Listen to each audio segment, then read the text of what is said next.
Good morning, fellow wild earthers.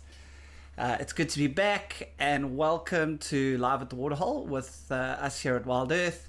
My name is Sean Taylor, and I get the privilege of being with you guys for the next 2 hours to chat probably about elephants mostly. However, we are hoping for good animal sightings, and we've started really well here at Simbavati at Waterside with a breeding herd of buffalo, which is it's a good start to the show, guys. Hopefully we get our cats or slash dogs today.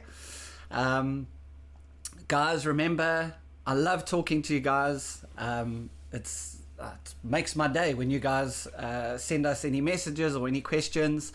So please get in touch with us via our various social media platforms, as well as WhatsApp. And I look forward to answering your questions and engaging with you guys. It's going to be an awesome show. Looks like the weather's perfect all over the place. South Africa's experiencing some good weather, so we should be in for an absolute cracker.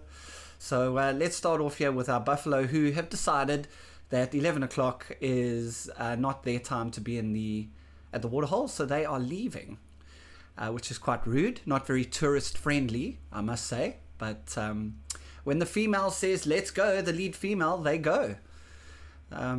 So we off they go, and hopefully they come back.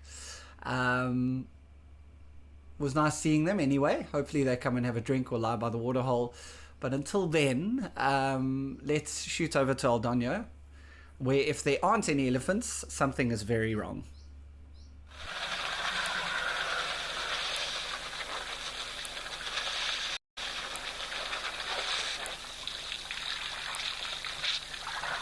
Normal viewing has been resumed, as we have our friends here at El Doño, 3 of the 6, hanging around, and it looks like they're having a great day there, wasting water. Not very water-wise with these guys. I haven't seen that elephant in a while, the one in the middle with the curved tusk.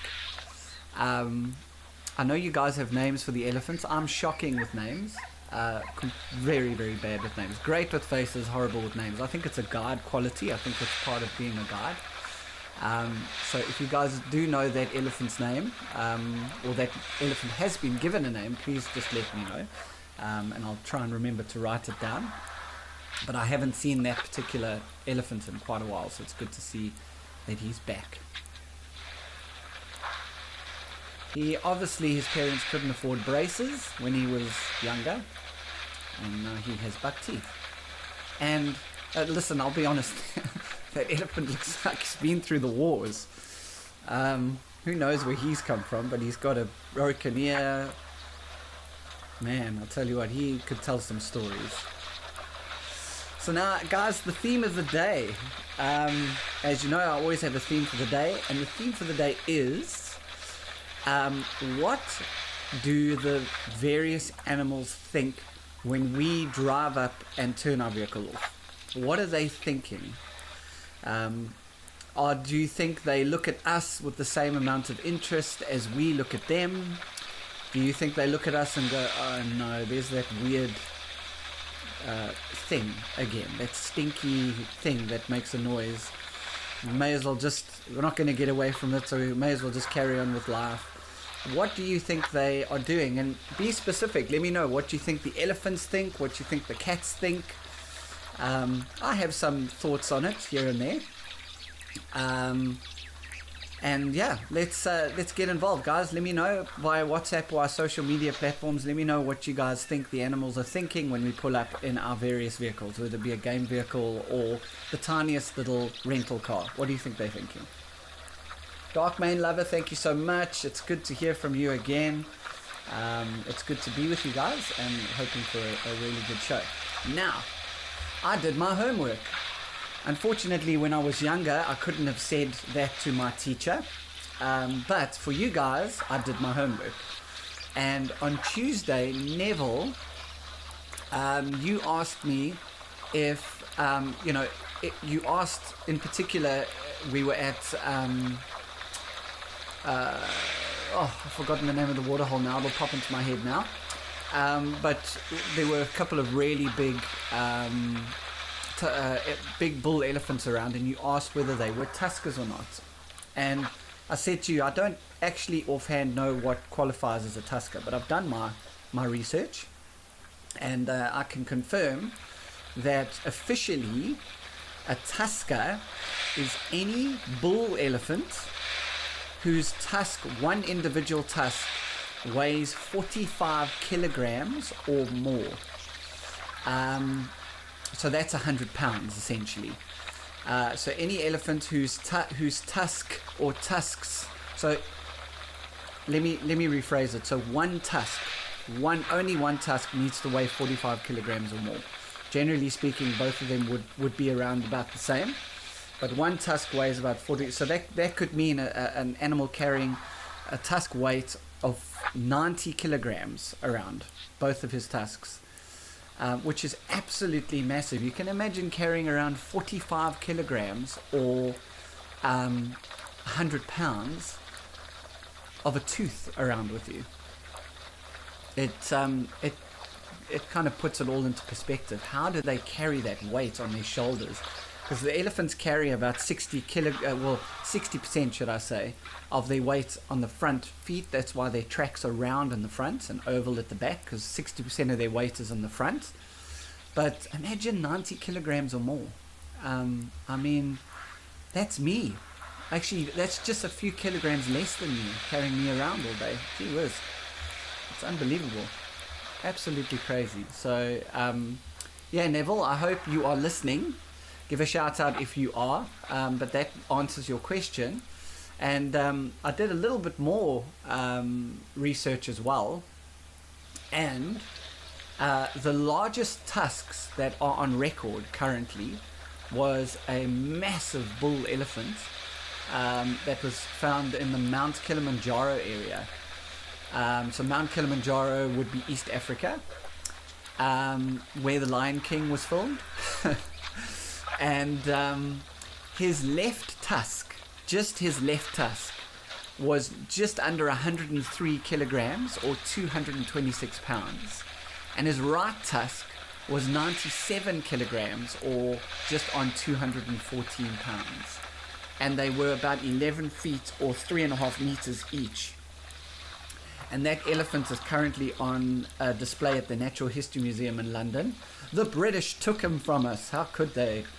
And yeah, can you imagine? So essentially that animal had 300 kilograms of tusk. 300 kilograms, 450 pounds of tusk walking around with it. I mean, it's humongous. It's like carrying around a small car. Unbelievable. But yeah, there's a little bit of information for you while the oryx or gemsbok decide to come down to the waterhole with us. But yeah, isn't nature just crazy? And you can also see it as well. Ladonyo is Kenya, which is East Africa, and you get some massive bull elephants that we see at the waterhole here. So you can see the remnants of them, and that gene is obviously alive and well in East Africa.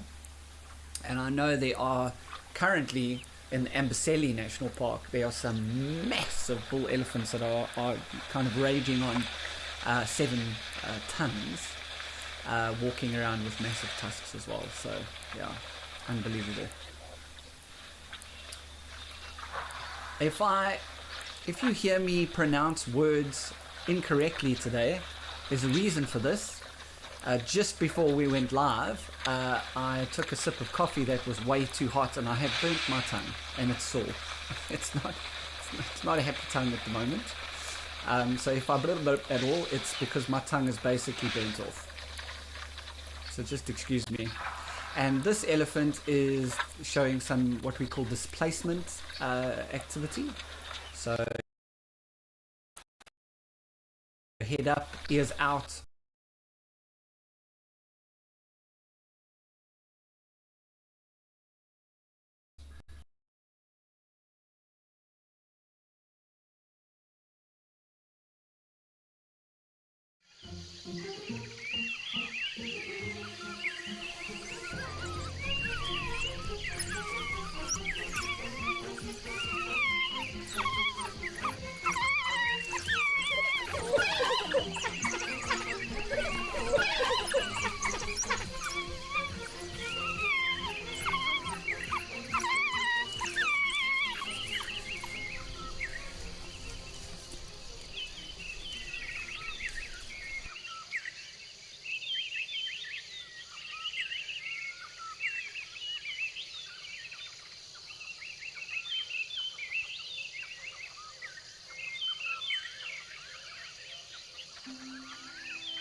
this unfolds in front of you.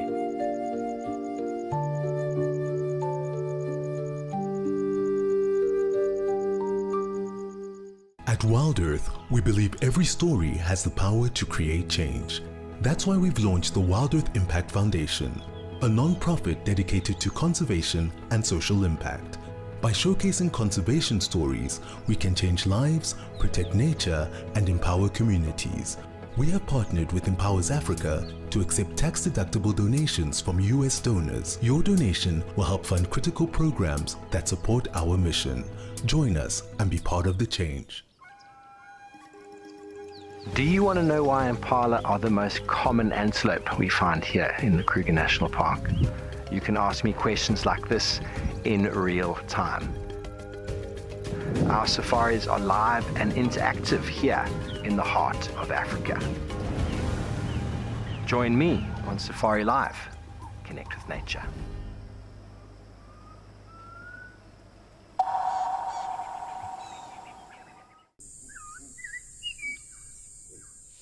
There's some ellies that we're approaching now.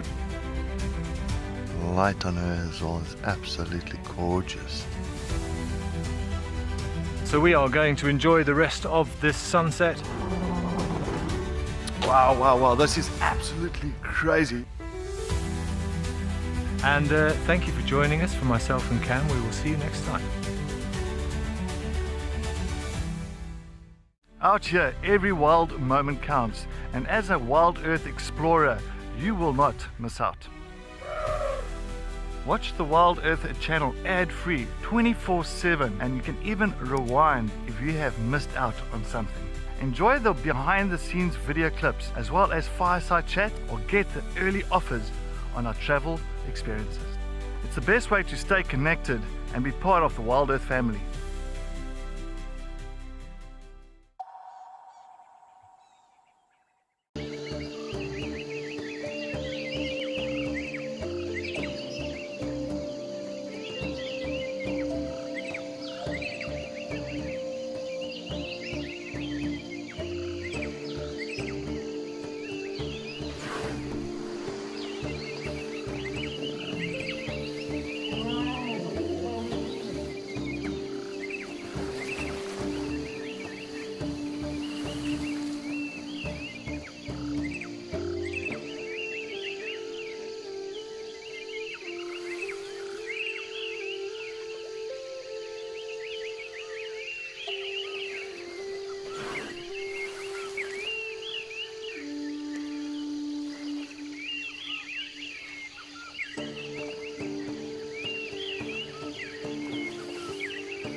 we're back. I don't know, this is kind of what happens when you are live, right? You know, when things go wrong when you're live, you can't hide it, can't pretend it didn't happen. Hence me having to behave myself for 2 hours a couple of times a month. But we are back, and we've got some zebra that are looking at coming down to the waterhole now as well.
My name is Amy, and today we're going to be doing things a little bit differently.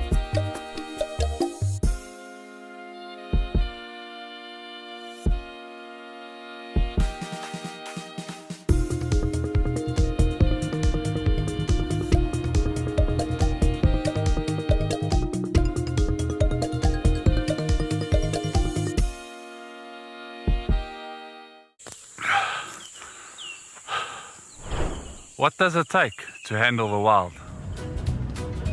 Balance.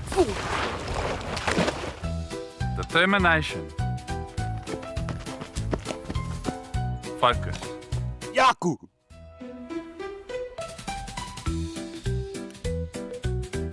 And gear that can take a beating so you don't have to.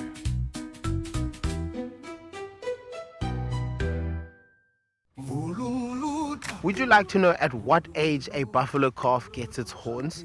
These are questions that you can ask me in real time. Our safaris are live and interactive here in the heart of Africa.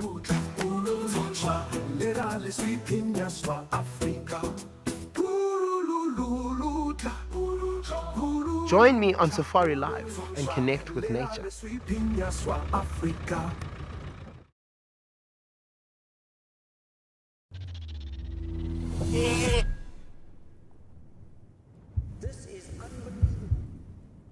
Oh, she's gonna catch it! Come on, Tommy! Watch this, we're about to see a kill.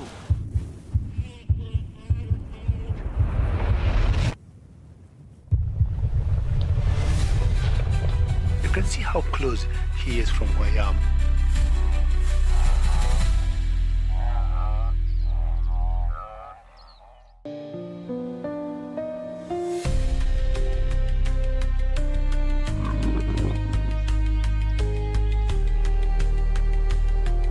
We are here with a male leopard.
Testing.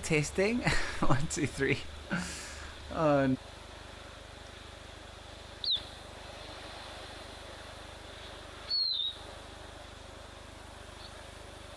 one feed that you are dealing with, and when that goes down, things go south. Just like the back end of this zebra that we've just come back to. Looks like a windy day there in the Eastern Cape at Founders Lodge.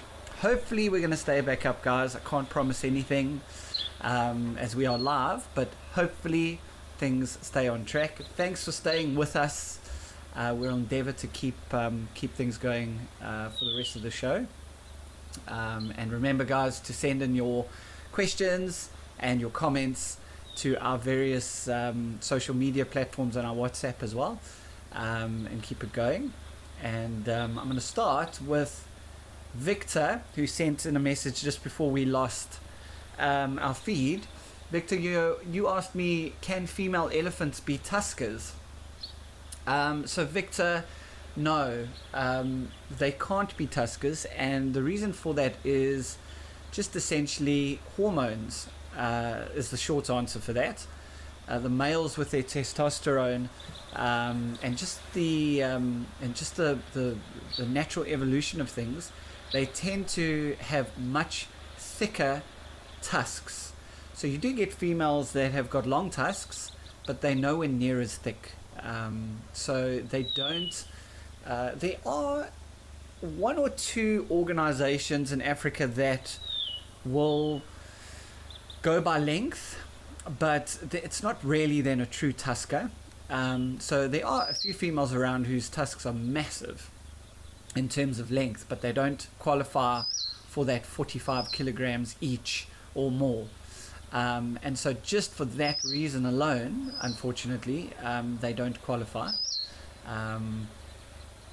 So yeah, that's why it's mostly males, unfortunately. And I don't think there's ever been a record of a female ever being or ever having a tusk of 45 kilograms and over, as far as I know. So the status quo seems to be holding, hopefully. Back to our live feed, and we've got a zebra who is just enjoying his time in the wind. Obviously feels like likes the wind through its mane, obviously. And that is a Birchall's or plain zebra. I love the back left foot. It looks like he just took a golf swing. And whenever I see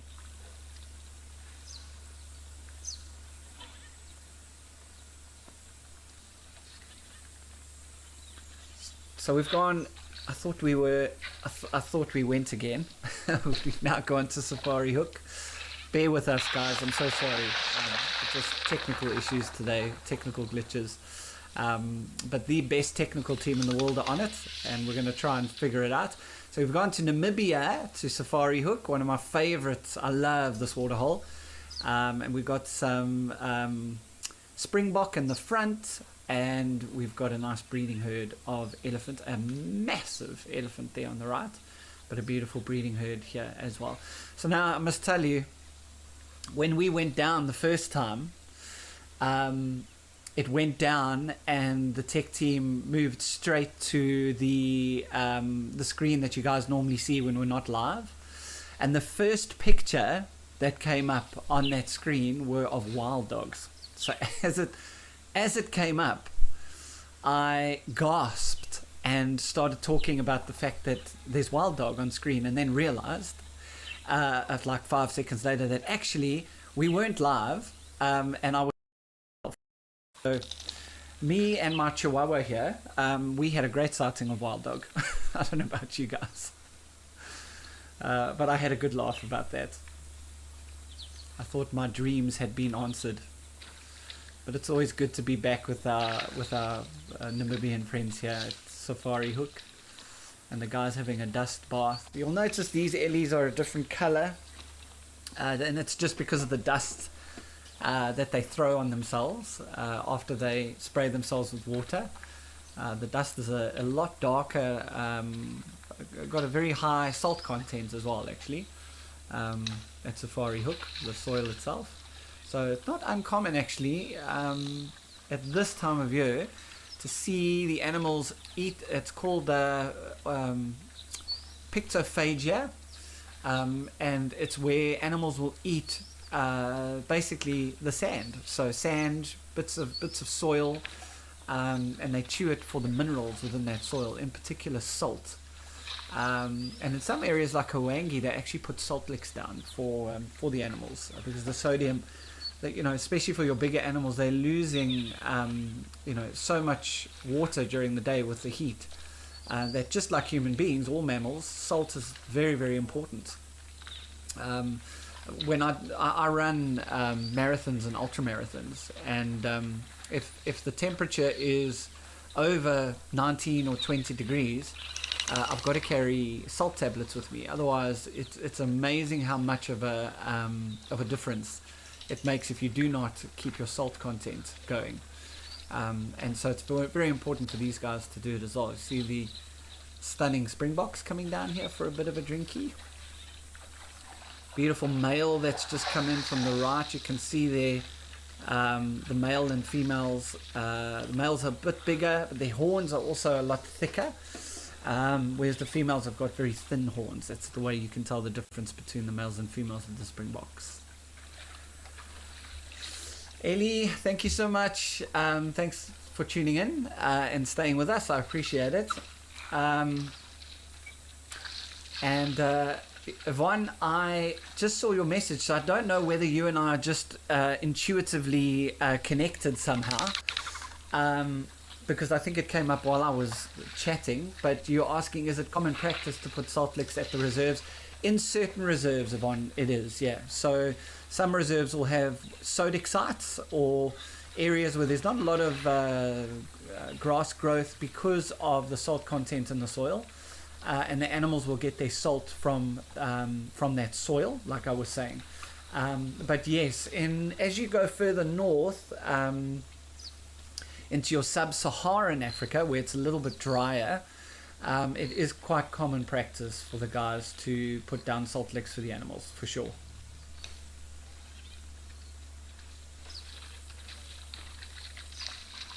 Don't forget, guys, the theme of the day is when we pull up in our vehicle, whether it be an open vehicle or a G-Whiz. I don't know if anyone's been on safari in G-Whiz. I think I'd be too scared to. I think the animals would think you're a beetle. But when you pull up in your vehicle, the theme is what are the animals saying about us? You know, we sit, we take our photos, we go, oh my goodness, what a beautiful animal. Some of us cry, not me, of course. But what are they thinking? Well, what are they on about? What do they think about us?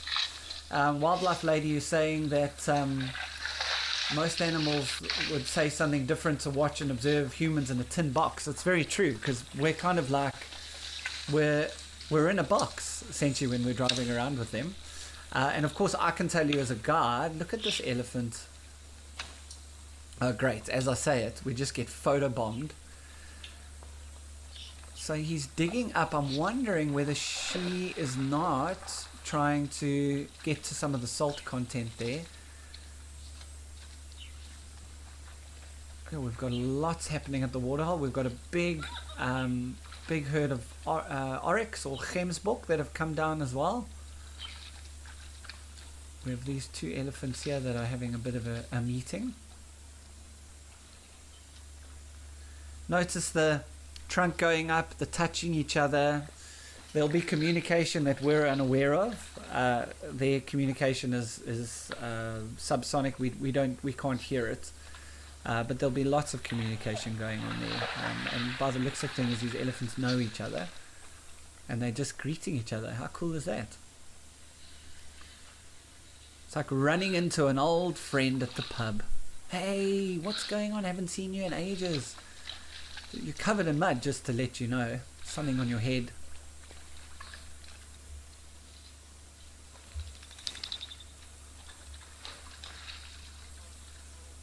How cool is this?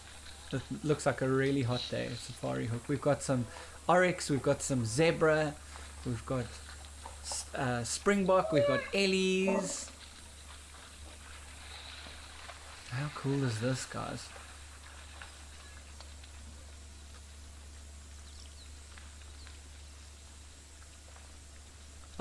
dusty, and yeah, that I tell you what, whenever I guide in Namibia, that's the one thing that is so apparent at the end of the day. You get back after your game drive in the late afternoon, and you quickly jump in the shower before dinner, and you are covered in this very thin layer of this white grey dust.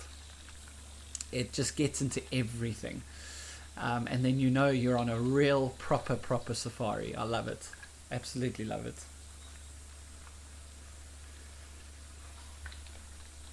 It's so cool. I've got lots of answers coming in. How cool, man. Thanks, guys. So Andy from the UK, you're saying you think the cats think lunch.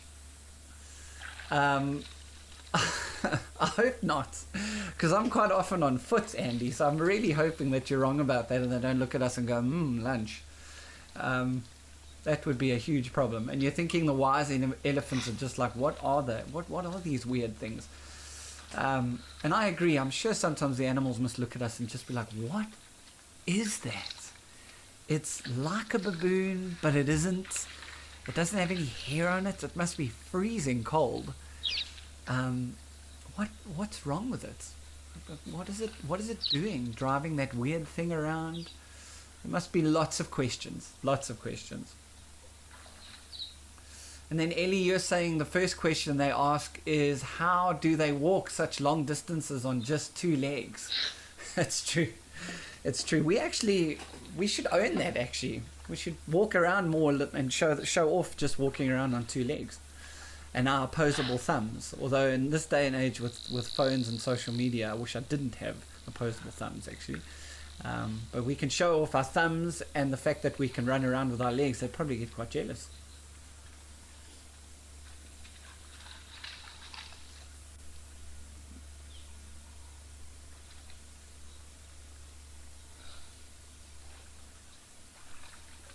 So cool seeing these. Oh no.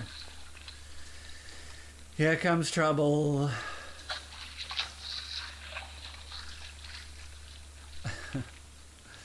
So what is happening now on your screens is essentially what happens in my house every day. My son gets bored. He walks up to his sister exactly like that and causes trouble.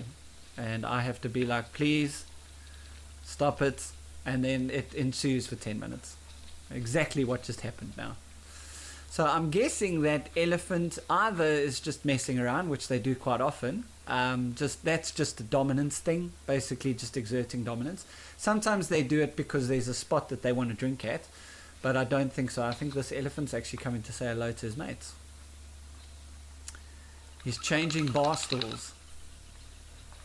And you see the trunk up? There's no threatening, so there's no displacement behavior whatsoever there.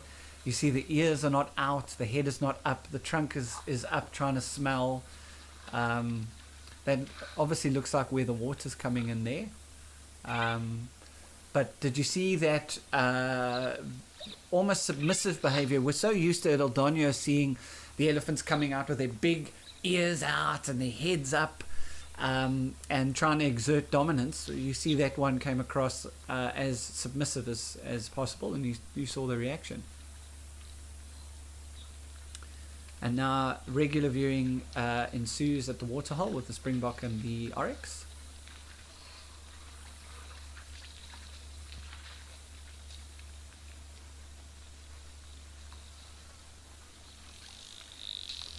So Jack, I'm sorry, in the ensuing technical issues that we had, I missed your question.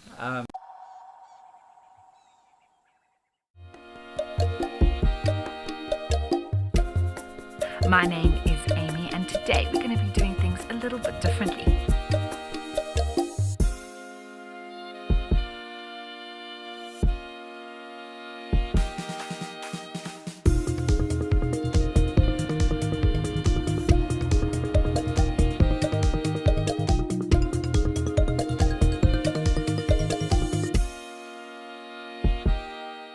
The Wild Earth Impact Foundation is a non-profit that uses the power of wildlife storytelling as a force for good. We create sustainable development projects that showcase conservation stories, empower people, and inspire environmental action.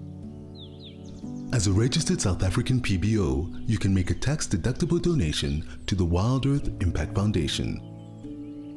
To find out more, visit our website.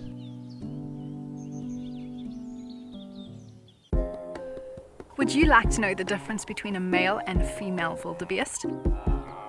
You can ask me questions like this in real time. Our safaris are live and interactive here in the heart of Africa.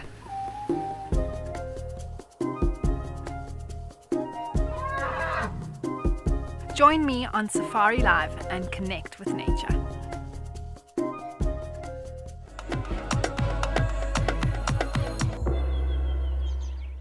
Join our expert guides at dawn for a live, immersive safari as the bush comes to life. Found ourselves a chameleon, and look how he's changed color. Every sunrise brings new discoveries. Pound for pound, a leopard is one of the strongest cats around. Ask questions, share your thoughts, and connect with nature live and in real time. Great excitement, great happiness. Start your day with adventure. Out here, every moment counts. As a Wild Earth explorer, you won't miss a thing. Watch the Wild Earth channel ad-free 24/7 and rewind if you want to catch something again. Enjoy behind-the-scenes videos, fireside chats, and early access to travel offers. It's the best way to stay connected and be part of the Wild Earth family.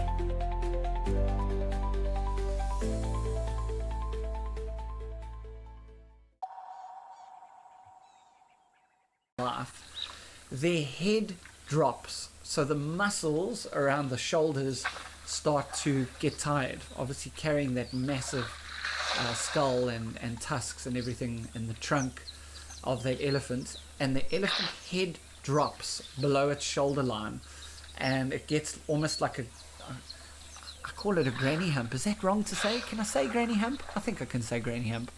They get a granny hump or grandpa hump the way they walk, and that normally will age an elephant to pretty much the end of its life cycle. So there's a few things that we look for. It's very difficult to just look at an elephant. You kind of have to look at a few different things, Jack. So I hope that answered your question. For instance, the one in the water there, you can see the folds on the ears are starting to fold back slightly, but the head is still up. There's no bend in that neck, so the muscles on the shoulders are still quite strong.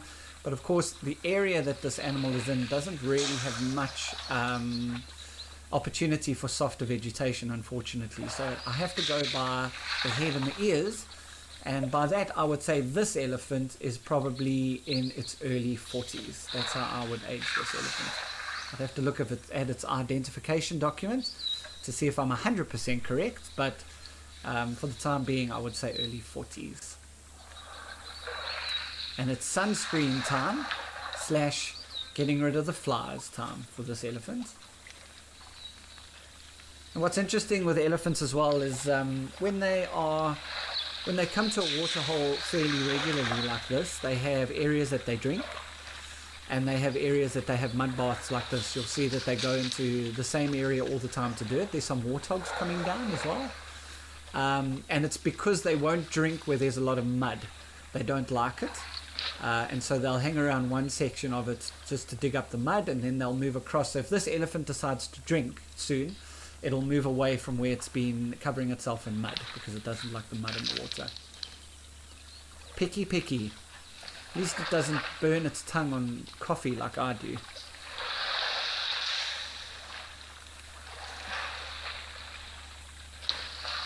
See those piggies there having a drink? Oh, that looks so nice wading through that water. Let me tell you, doing something like that in Namibia is not easy, to find water that deep to go and enjoy a little bit of a bath. Namibia is dry, man. 70% of Namibia is actually uninhabitable. So, yeah, this is a real treat, especially for the elephants that hang around in the desert. around the Juan Skeleton Coast, and then further along there. Water is just a sacred thing, let me tell you. It's very difficult. Okay guys, so we're going to leave muddy water elephant here, who's in his early 40s, and we're going to head on to Serondela.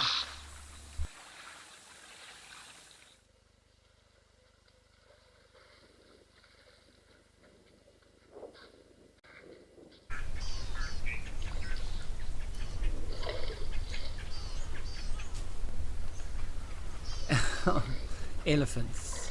Oh, and a hippo. Cool. Okay. Something extra for me to talk about. So this hippo is here quite often, and I think it's probably the most chilled hippo I've ever seen in my life, because I've seen this waterhole absolutely peppered with elephants and buffalo, and this hippo just doesn't care. Just lives out his life, very chilled.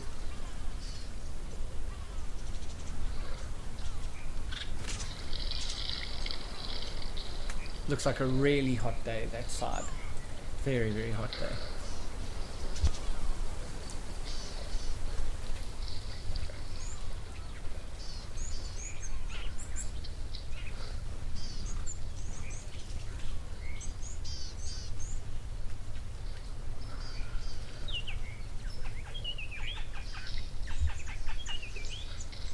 So, Lady Macbeth, it's really good to hear from you. You're saying that the animals are saying they are overwhelmed by the smell of diesel. Yeah, some of the open vehicles and diesel pickups are yeah, they're quite, hey, move, scoot, you're blocking our view, shoo shoo. What an inconsiderate elephant. Yeah, so sometimes the vehicles do smell of diesel. And what's interesting actually is there were a few lodges that actually tried out battery operated, I think they were land cruisers. I stand to be corrected, but I'm almost positive they were land cruisers. And they trialed them out for a few months, but it didn't work. You got those vehicles back, and then you have to plug all of them in, and electricity is not always a guaranteed resource out in the bush. Often the electricity goes down, so then you rely on the solar, which you need to keep for the lodge, obviously, for the guests, for the evening, especially in the summertime when guests need the air conditioner. And it just didn't work. Possibly maybe hybrid later on down the line. The problem is the batteries make the vehicles very heavy as well, and so 4x4ing can be very difficult, especially in mud. And the cost, obviously, every 7 to 10 years you're now having to replace those batteries, and running a game lodge is not a cheap affair. So it just all in all didn't work out very well. I know there are plans with some vehicles with ethanol to see whether that might work, but yeah, for the time being we kind of stuck with diesel and petrol, because it is the only way really to move things around. So it's an interesting thing. We'll see how that works. Maybe Elon can assist us with something. Maybe he can make a plan. Knowing him, he won't just do an electric car. It'll be like a spaceship or a game drone that you fly over the bush with. Who knows?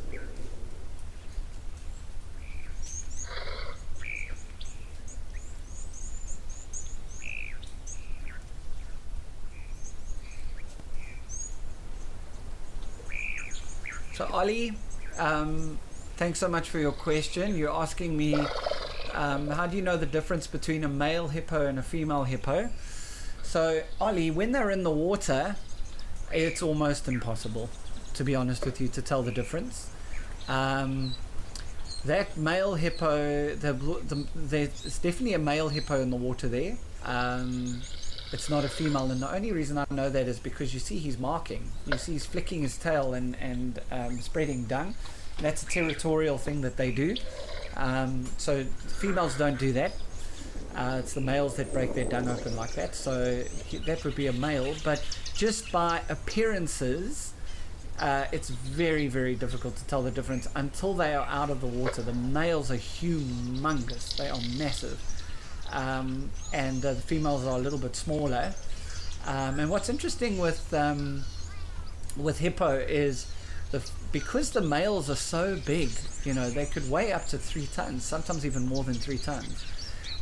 Female hippo don't sexually mature by age. They actually sexually mature by weight, because the males and females will mate in the shallow water. So the female has to carry quite a lot of weight when they're mating. And because of that, she's got to be big enough to be able to take that weight. So she'll only be able to mate when she's big enough to hold the male hippo's weight, which is quite interesting adaptation for the hippo. Got some Egyptian geese sifting through the water there. Beautiful big female ellie here as well. Get out of the way. We've got one elephant there that's at least trying to help out the viewing public here, but this female closest to us is not interested whatsoever.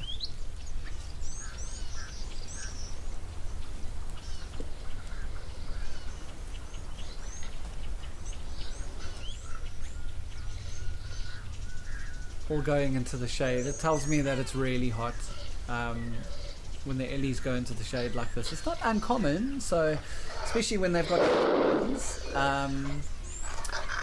they often have a little nap. And it's actually one thing as a trails guide that you've got to be very, very careful of, is if you are doing like a mid to late morning walk in the winter time, you know, after game drive, you've got guests who decide that they'd like to go for a little walk, or you want to take guests to a spot where there's been tracks, so you can do a bit of tracking with them, or whatever the case may be. You got to be so careful, because these ellies, the breeding herds, often will take their little ones and will go in the shade of a tree, and the little ones will lie down and they stand there dead quiet. You don't hear them. They don't feed or anything. And then you come over a rise, or you walk past a big termite mound and you walk into the breeding herds, and let me tell you, those female elephants, if you get close to their little ones, it is game over. They will not tolerate it. They don't warn you. They'll just come straight at you. So as a trails guide, you've got to be very, very cognizant of what time of day it is, where you're walking, what animals will be resting, where they may be resting. It's quite important to be awake at all times, especially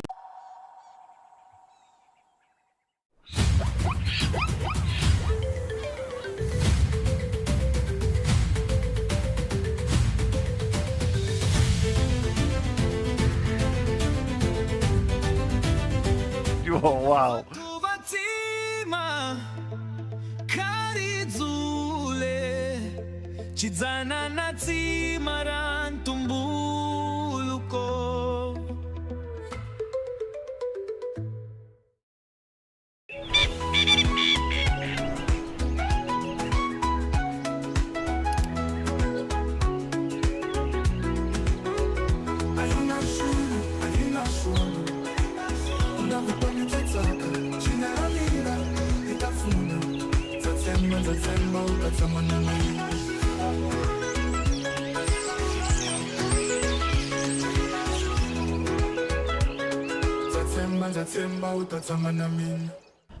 My full name is Cedric Leslie Dold. I grew up mostly here in the Lowveld. I grew up here pretty much on the southern side of Kruger National Park, a place called Marloth Park, for most of my years.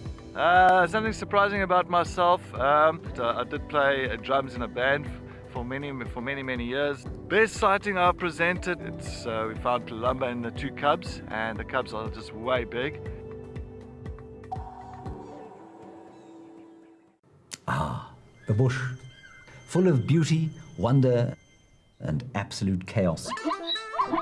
And now, all that madness has its own show. It's called a Wild Bush Week. The countdown of the most outrageous, heart-stopping, and sometimes downright ridiculous wildlife moments of the week. Lions throwing their weight around. Hyenas gate-crashing the buffet. Leopards doing, well, leopardy things. Each week, it's a fresh reel of safari gold, a mix of drama, She's just got an impala, everybody. danger, and a healthy dose of laughter. So, if you fancy a highlight show with bite, and I don't mean just the animals, tune in to a Wild Bush Week. You bring the tea, and we'll bring the tusks, tails, and teeth.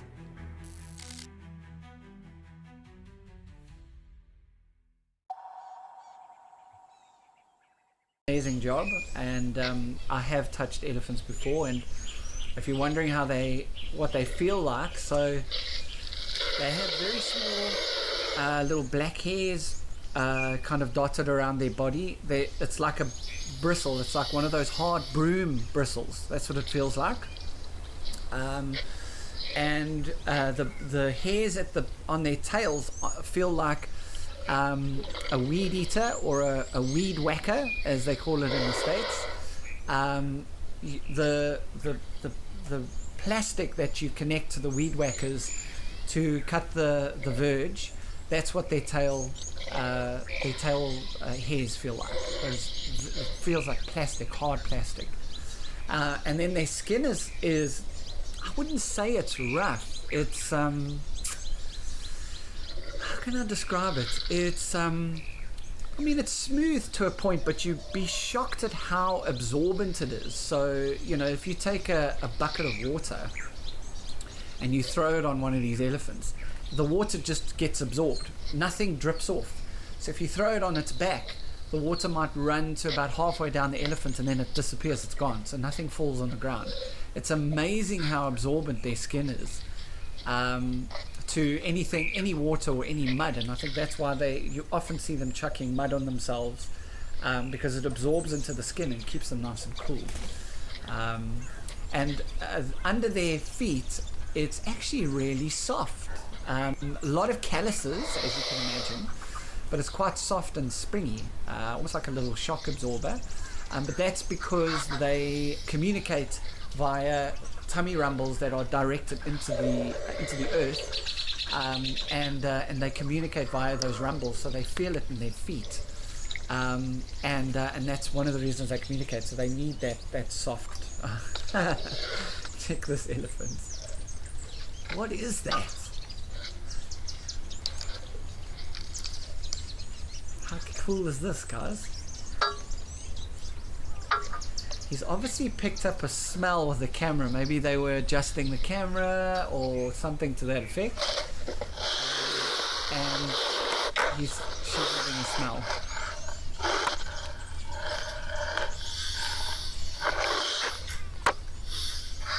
This is a really nice camera view, guys. If you look down there on the ears, on that left ear, there's where that hair is in the sun that you can see now. That is the opening to their eardrum. So it's in that little pocket there, and internal. So if you are wanting to know how far back the elephant's brain is, if you can imagine putting a broomstick through the one ear hole going out the other side, that's how far back that the elephant's brain is. So the brain is essentially just at the tip of the ears, right inside the skull. So it's very far back. It's not very close at all. And it is surrounded by this massive skull that looks like honeycombs. It's amazing where to access the brain of an elephant, how far back, and it's not an easy, if you, as a trails guide, we're obviously trained in the anatomy of these animals, in case we have to fire a shot, which does not happen very often at all, I'll have you know. But we obviously need to know the anatomy of these animals just in case something goes wrong. And a brain shot on an elephant is very, very, very difficult because of where the brain sits. So with elephants, I talk for myself here, I'm very, very careful with them on foot, especially breeding herds. There are some males that you can push a little bit and get a decent sighting, and maybe go climb onto the top of a big termite mound or something. But with the female elephants, I don't take any chances. I just would rather not get into a situation where I have to do something that I'm going to regret. I'd much rather watch them in the vehicle. And you can see that skin that I was talking about. It's very wrinkly there in the sun. It's almost like they're hearing us talking, and they're like, well, let me just show you what my skin looks like. It's very, very wrinkly. I think someone needs a bit of a a L'Oreal cream there or something. Isn't that cool, man? What an awesome sighting.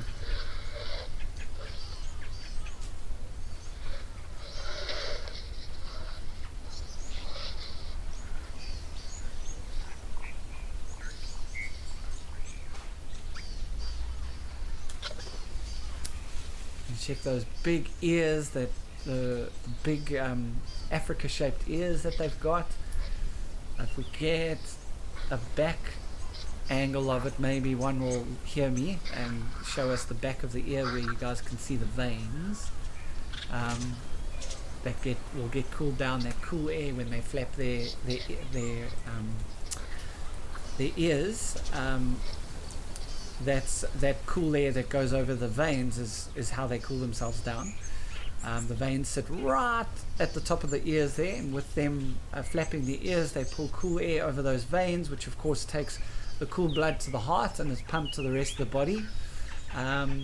It can actually cool the elephant down by 3 to 5%, which is huge. It's massive. And you need it when you're out in Africa, let me tell you. In the summertime, when the temperatures are at 45 degrees Celsius or 110 degrees Fahrenheit, you need the biggest ears you can possibly have. And that little stinker there with its mommy, one day will have big air conditioning ears to flap. Right now it's just learning the ropes. Special time for it, learning from mommy.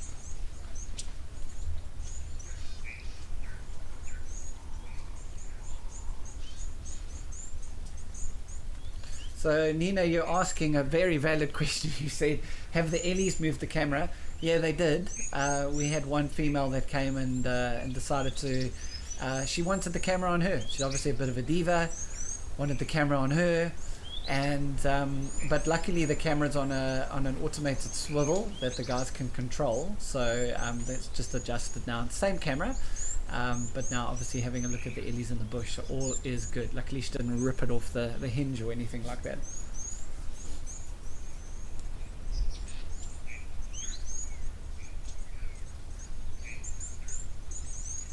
So Johan and Ellie, you answering the question, the theme of the day. Johan, you're saying they would think to themselves, what is that strange stuff they are wearing? They must look at our clothes and think, what is that? Because every now and again, you know, we'll get guests who've never been on safari before and will come in different color clothes, and the animals must look at them and go, wow, that's interesting. I mean, we must look like birds to them sometimes. Like, they must walk past and say, that's the biggest lilac-breasted roll I've ever seen in my life. Must be very strange. But anyway, guys, we'll let them feed for the rest of the afternoon in the bushes there, and we're going to head over to Mahali and see what's going on there.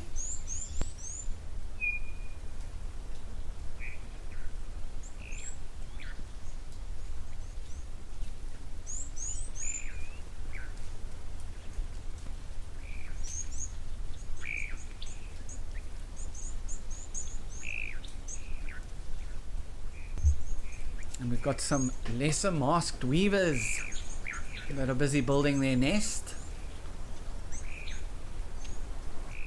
This is one of the tragedies of the bird world, of nature itself, is these poor weavers, and them having to build their nests. It is a severe tragedy. So the males, so if you're a male right now, please sit down, and because I don't want you to get shocked at what I'm about to tell you, because it is a real shocker. But what happens is the males will build, I think it's around about 20 to 25 nests every summer, okay? And then the females will come and inspect the nest, and if she doesn't like it, she'll just break it off. So she just nips it off and drops the nest on the floor, and then the male has to come back and rebuild it. Can you believe it? Spends all that time building all those nests, and if the females don't like them, they just nip it off. I think something needs to be done. That's what I think. But while you ponder on that atrocity of the natural world, let's head over to Founders and see what's going on there.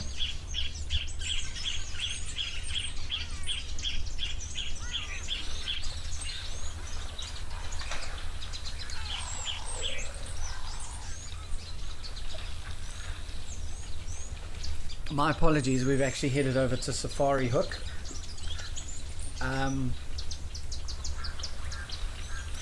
Yeah, let's have a look and see what's going on here. We've got some beautiful oryx.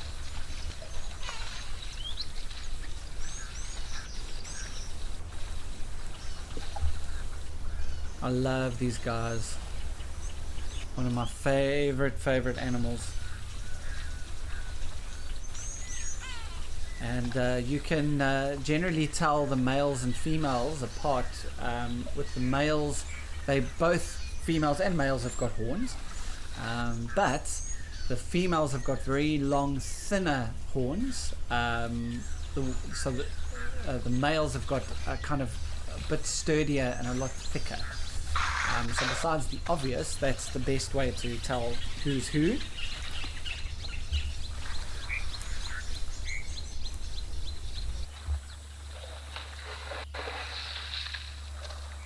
And these guys are perfectly adapted to their dry.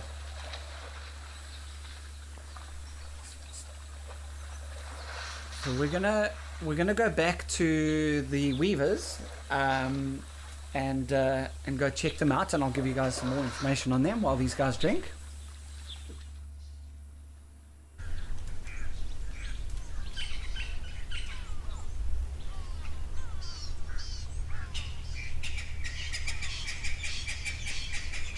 We are back with our weaver, and I just want to see the eye with the weavers, because they do look, you can see that male's busy building. I just want to see that, whether it's a red eye or not. I think these are village weavers. With that black chest and the red eye. Yeah, these are village weavers, guys. Same problem, sadly. Females will will nip the nests off the tree, but yeah, these are correct village weavers, so don't forget to add that to your list if you guys are making your lists. And the females look very different. So the male's building that nest now. He's got that black head with that breast and that prominent red eye. So the southern masked weaver has also got it's very difficult to actually tell the difference between the village weavers and the southern masked weavers. The southern masked weaver the black tends to go on the forehead a little bit, at least that's how I interpret it when I look at them, whereas the village weaver has got just the black below on its eye and below going onto its chest. So as we come back with the camera, he flies off. What he'll be doing is he'll be going and collecting grass, and it's mostly grass. They love reeds as well. There he is, he's back. And they make these beautiful nests. As you can see, those ones there kind of all around him, those are nests that he's already built. Now when the males are not breeding, and this is a big issue with the weavers, is when the males are not breeding, they look like the females. So it can be so difficult to sex these guys out of the breeding season. I tend to, when I'm with guests and they say, "Oh, what bird is that?" And I look at them and I'm like, this is going to be a tough one. I dazzle them and change their what's name and go, oh look, a heron or something like that, and I try and put their attention on something else, because it can be quite difficult because the males and females both look the same. But one of the ways of telling the difference with these guys is the nest is quite messy and they don't have a long tunnel. Some of the weavers' nests have got a big long tunnel to them, whereas these village weavers don't have that long tunnel, and neither do the southern mast weavers either. We get lots of different species of weavers all around Africa.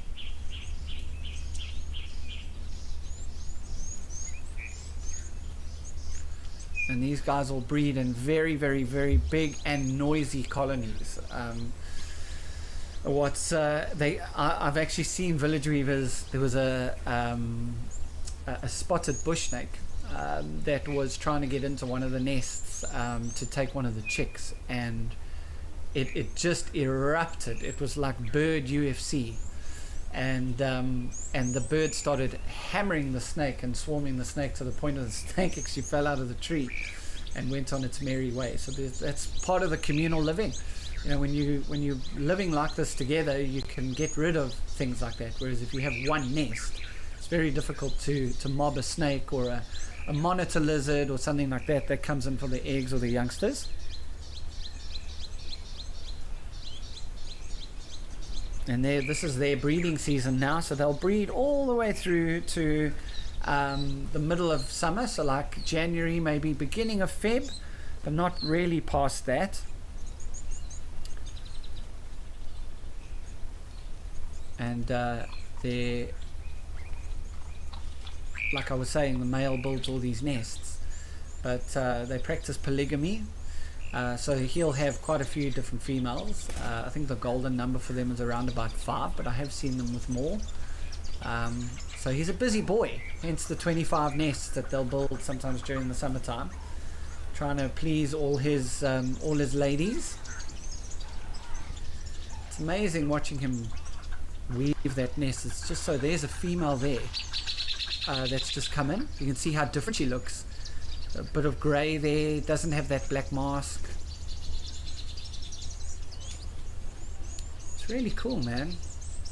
How often, this is the really cool thing about live at the waterhole, is how often when you're out on a game drive do you stop and actually look at the small things like this and have the opportunity to kind of learn a little bit about these guys. Even though it is a tragic story, it's amazing watching these guys. I mean, look at what they built. I mean, it looks like my fishing reel when I cast. That's exactly what happens to all my line. It just looks exactly like that, and I spend most of my time trying to unravel it. That's why I use braid and not monofilament anymore, because the braid, at least once I get the knots out, I don't have memory in it, whereas the monofilament, you get memory in it and it's game over.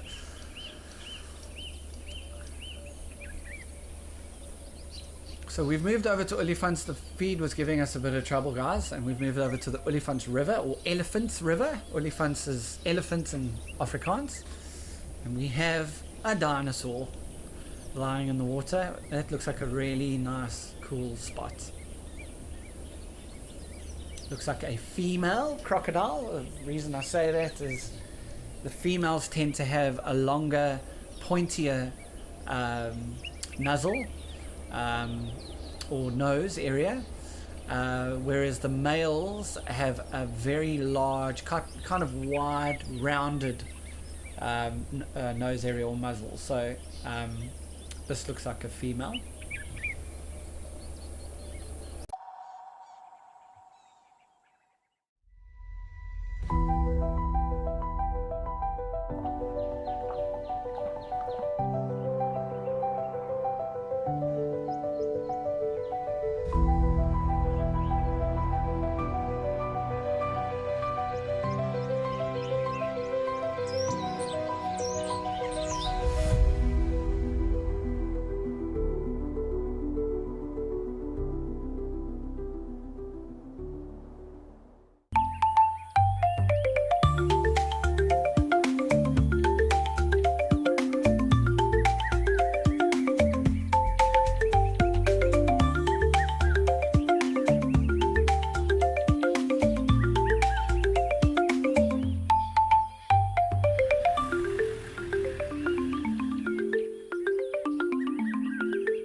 My full name is Cedric Leslie Dold. The best driver at Wild Earth, it is me.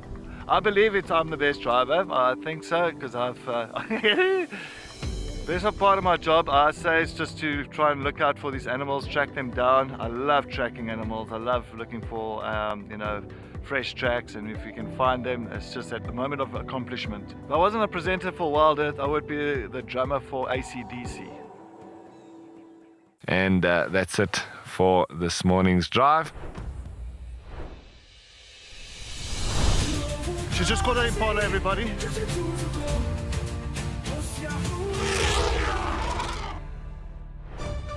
And we're going to be heading out and seeing what animals we can find.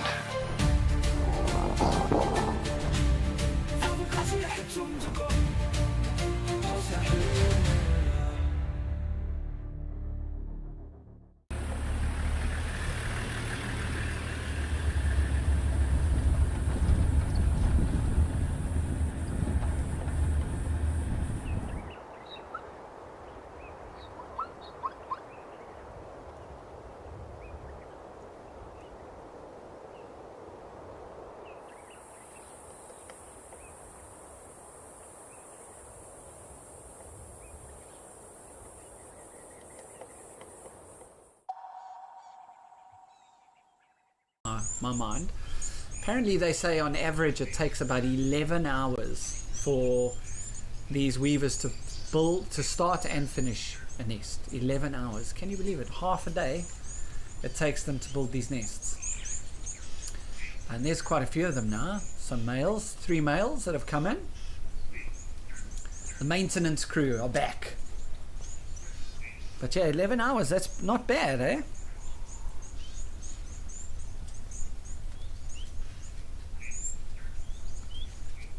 Yeah, maintenance crew, just making sure everything is cool. Now, generally what happens with these guys is, if the female comes to, remember I told you guys that they polygamous, there's the burnt coffee tongue that I spoke to you about at the beginning of the show. They practice polygamy, and he'll have about 5 or so females per male. Now, when the female eventually comes through, and she has a look at the nest and she's like, oh yes, this seems to be a acceptable abode for me to live in. The process of her accepting it is she then flies off. She doesn't break the house. She flies off. And then she starts to line the nest once she's judged that it's okay. And she'll fly off and she'll get some leaves. She also sheds a little bit of feathers as well. And she'll basically create a nest inside that nest, and that's how the male knows that the female's accepted that nest and that she's ready to breed. She decorates the house, so he probably waits around from a distance going, please don't break it, please don't break it, please don't break it. And when she goes inside and comes back out and flies off, then he knows it's game on. What she is looking for, we're not 100% sure. People that have researched it say that they're looking for strength. So how strong is the nest in terms of, does it take the weight, how does it handle the wind? How they judge that, I'm not 100% sure, but that's kind of what they have researched is, yeah, how strong is it? If it's not strong enough, they just clip it off, I guess. But yeah, interesting, hey? Isn't the natural world, and you just take each individual species that we get to see on a daily basis here, and you just think about all their quirks and the little idiosyncrasies that come with each one. Isn't it just amazing how everyone is different and everyone has their own weird things that they do? It's just, I just love it. Nature's never ever boring. I can tell you, for someone that's been guiding for over 20 years now, you just never get bored. It's impossible to get bored out here. The things that you see, and you'll get some animals that just have a personality unto themselves. you know, like every now and again I'll be guiding in an area that doesn't get a lot of traffic, and you get a leopard that is just so chilled with the vehicle. You know, will come and lie in the shade of the vehicle, and you just wonder, how did this thing get so used to the vehicle? Where did it build its trust up from? It must have just had a few really good experiences. It's just, yeah, it's interesting. And then you come across an elephant that just will not accept any vehicle stopping near it. It's just amazing how everything works and how everything moves around. It's crazy.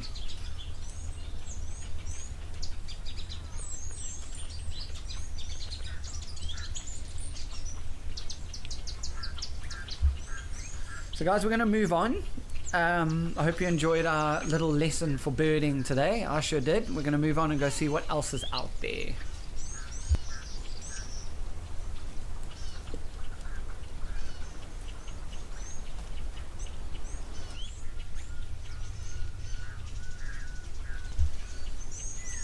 We have some ellies. We've got one that has literally just... Yeah, I don't know what to say. It's just completely I don't know how to pronounce or how to say it. Just has completely decided that this waterhole, it's just too nice. It's just too cool. It's Ayoba, as we would say here, and it just is loving life. How cool is that? Just lying in the mud. It just must be so cool and so nice that this young elephant is just like, you know what? I'm not getting out of here. Mom, not interested. You can call me. You can tell Dad to come give me a hiding. I ain't getting out of the mud wallow today. This is too nice.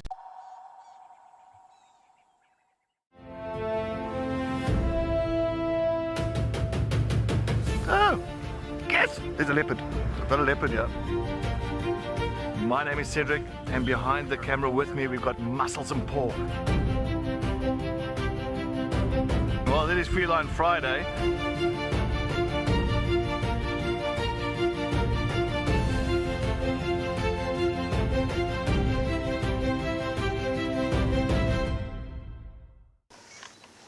Even a hyena coming into the action as well now. Oh my word! She's stalking the hyena now. Leopard, hyena, lion, all together in one shot. Oh.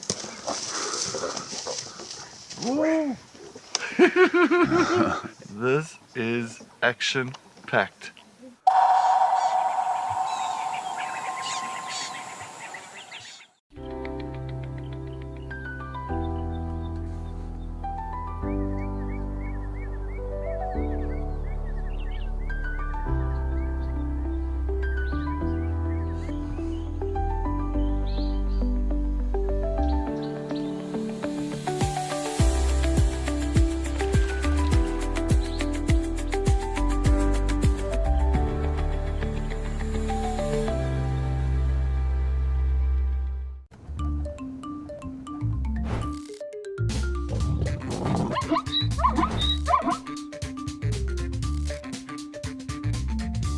Morning everybody, thank you so much for joining us.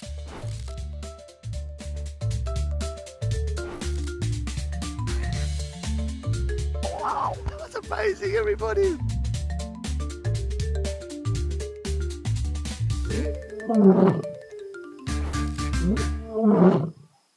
Safari, wine, and waterfalls. The ultimate African adventure. Sip South Africa's finest wines. Experience a world-class safari among Africa's iconic wildlife. And stand in front of Victoria Falls, one of the natural wonders of the world. All this can be yours with Wild Earth Travel, where Africa comes alive.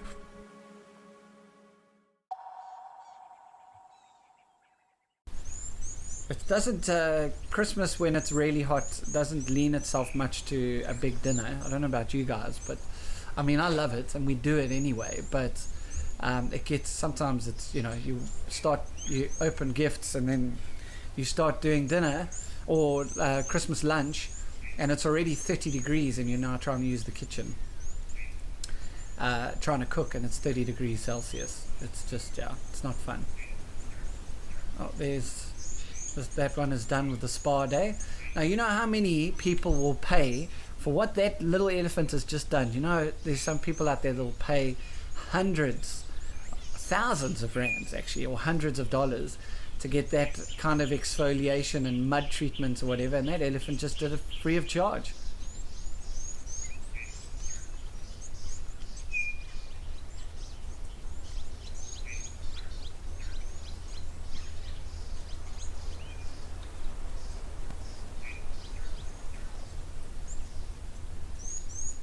No.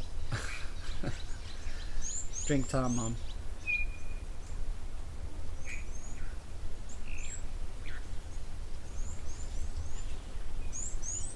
I'm so enthralled by what's going on with the weavers and everything. I've missed a question.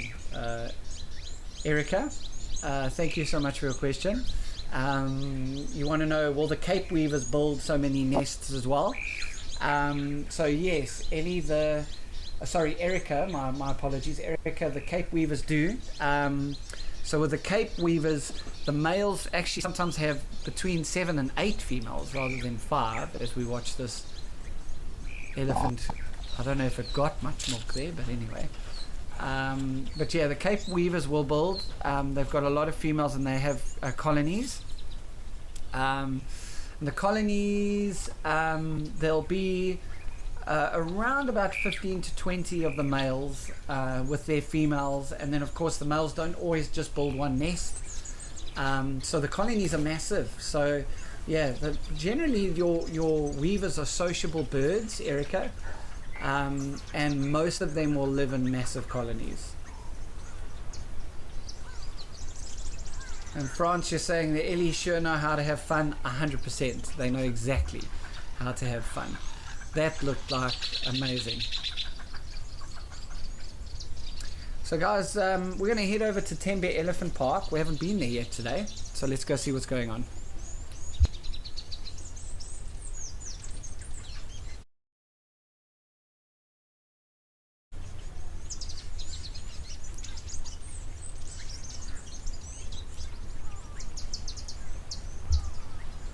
Have we ever crossed to Tembe Elephant Park and not had elephants in this waterhole? I know once there was reports that there were lions fairly close to the waterhole and the kind of elephants were kind of coming in little dribs and drabs, but it's like this is just an elephant haven, complete elephant haven, this place, hence the name Tembe Elephant Park, I guess. Maybe that's Mum skirting around the obvious.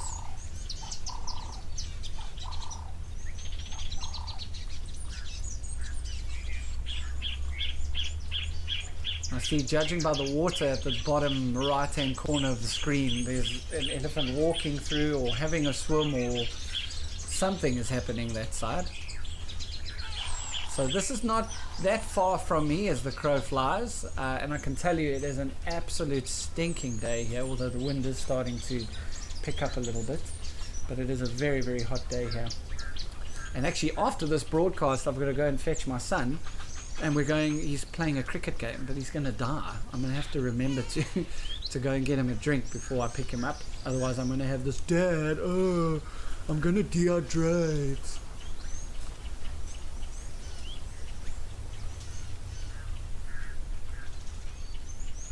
So David, thank you so much for your question. You're saying that you expect to see elephants spraying each other with water. Have I ever seen that happen? So David, I have seen it happen. It's not as common as you think it is, if truth be told. But I have seen a few times where males have, and just saying the what I thought was animals in the waterhole is the wind. What a wonderful job I'm doing today. Anyway, there goes my tracking skills, guys, down the toilet. So yeah, sorry David. Yeah, so I've seen males kind of get together at waterholes before and go into the water and splash around and spray each other and play, and I've seen youngsters do it as well, but it's not very common. It's more really when they are jousting with each other, and the youngsters when they're playing together, but it isn't something that you expect to see whenever the elephants are at a waterhole. Generally speaking, at the waterhole, it's more about making sure they get something to drink, and then, like the guys in the back there, covering themselves in mud, which they use as a sunscreen and to keep themselves cool.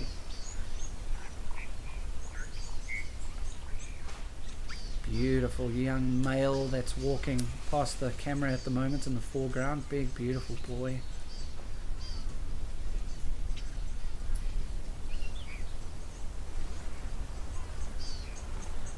I was on safari with guests last week, and I had a guest say to me, "Oh, you know, how cool would it be to have an elephant as a pet?" And I thought about that. Actually, we were on the game vehicle, and I actually thought about that, and I thought how much you'd have to literally live on a farm and have trees and grass everywhere, because I mean that elephant, for instance, the one with the very, very long tusks there, 3 meters, maybe just over 3 meters at the shoulder, weighing about 6 tons, so on average 10% of his body weight, which means he eats 600 kilograms of mass a day.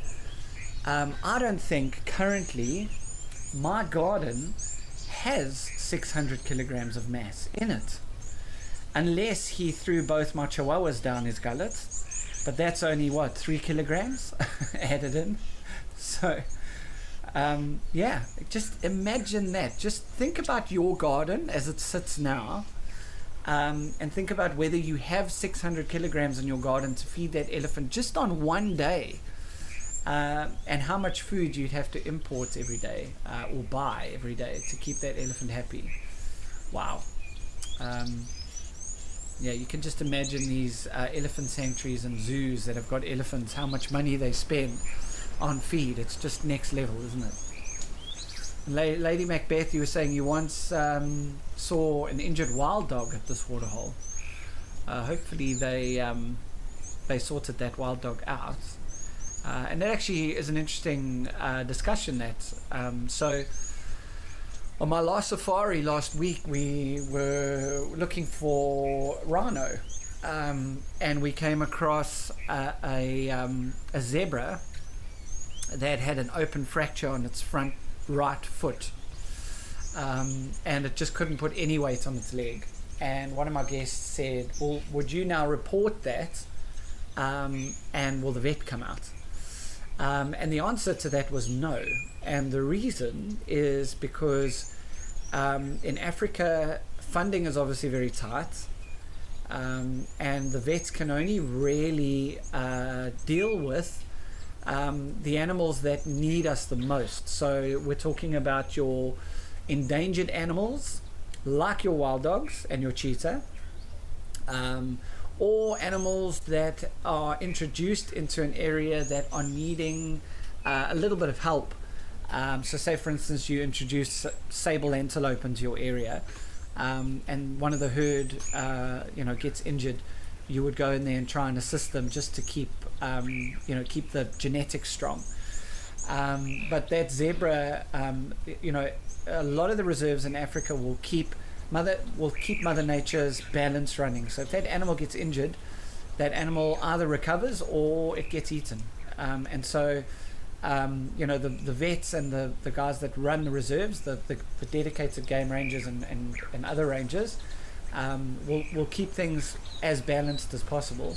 And so, Lady Macbeth, you were talking about that wild dog at the waterhole. They would have intervened with that wild dog because of them being endangered.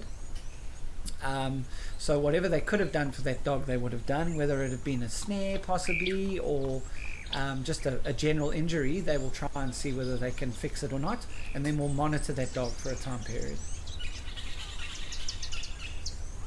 And Eagle, thank you so much for your question. You've asked me, how do you ensure you don't provoke the animals like lions and elephants?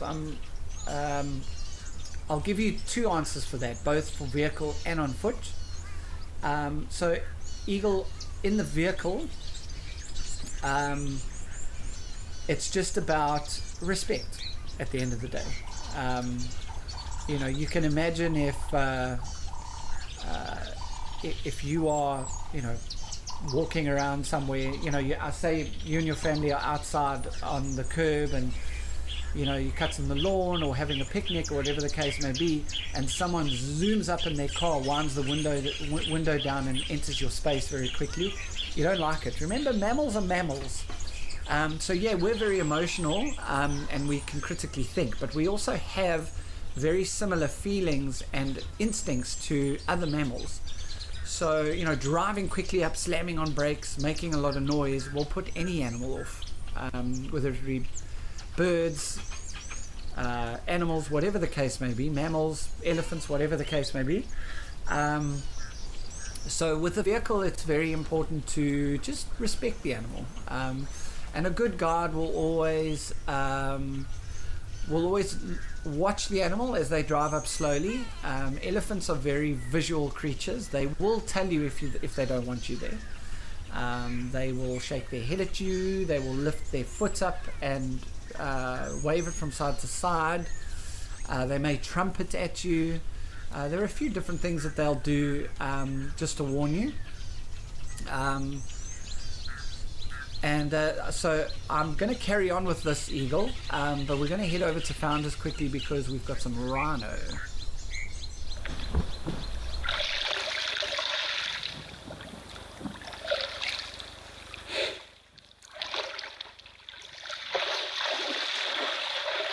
It's pool day. It's pool day on Wild Earth, and we've got a beautiful, looks like our regulars that are in the water there. Mommy's blocking the baby with a youngster, not baby anymore. And then we have a giraffe that is like that weird, like uncle that stares at a party. There it is in the background there, just having a stare. What a weirdo. A big male giraffe there. And now we have some square-lipped rhinoceros, or white rhino, as they are called. And we've also got some blessbok in the background there.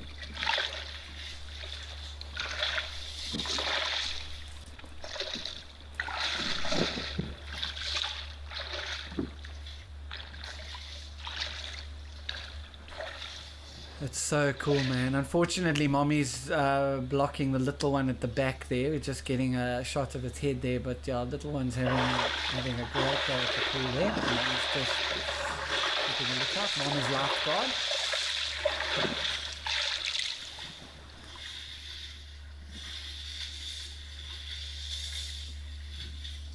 That's a nice. You can see the little one, the flood line, the flood level on that little one there.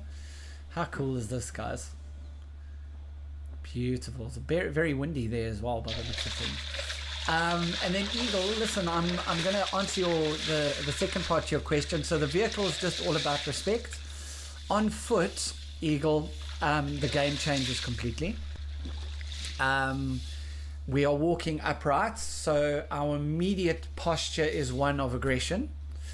And just the way that we are built, eyes forward, close together.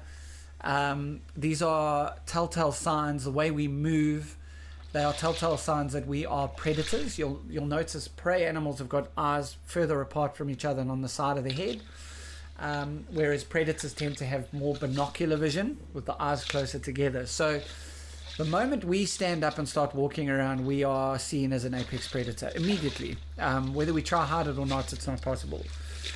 So we have to behave like a submissive predator would do. Not submissive, submissive's the wrong way, but a neutral predator. As we see that little one decide to have a break. It's probably heard me tell the story before and it's like, oh no, not him again. But so what happens then on foot, Eagle, is if you watch any wildlife documentary, so I've obviously been trained to walk, and I walk with my guests, but you can be trained as much as you like, but You also need to be aware of how the animals respond to the way that you approach them. And I find that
At Wild Earth, we believe every story has the power to create change.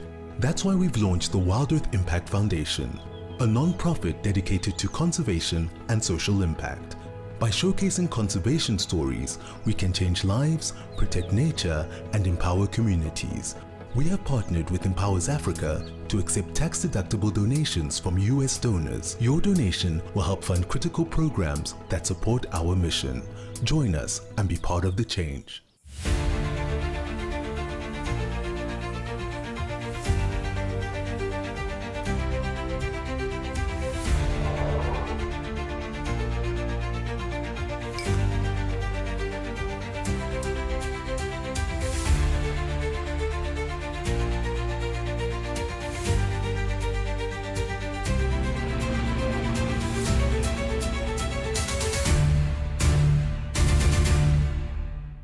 Every week, the wilderness delivers. And that's why we're here. Drama, chaos, crimes, humour. All moments you'll never forget. We've counted them down, argued about them, and finally picked the very best. From rare sightings to classic bush showdowns, this is nature's weekly highlight reel. Sharp facts, bad jokes, and the wildest top 5 you'll see this side of the savannah. It's not just a show, it's a wild bush week. If you love watching Wild Earth, here's a little tip. Become a member. You can gain access to the channel ad-free, you can rewind and re-watch sightings, and you can join our Tuesday live safaris. There's also behind the scenes videos, fireside chats, and every Safari Live episode, whenever you want it. It's just a better way to stay connected to nature.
Let's go and take a look. See you out there.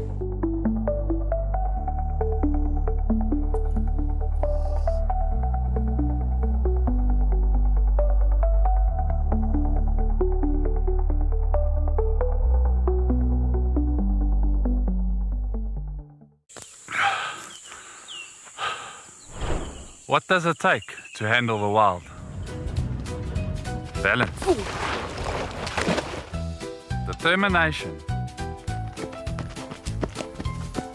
Focus. Yaku!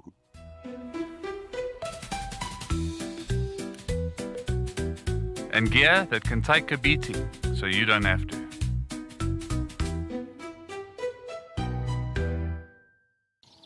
I get to wake up every morning and go out there and look for cats.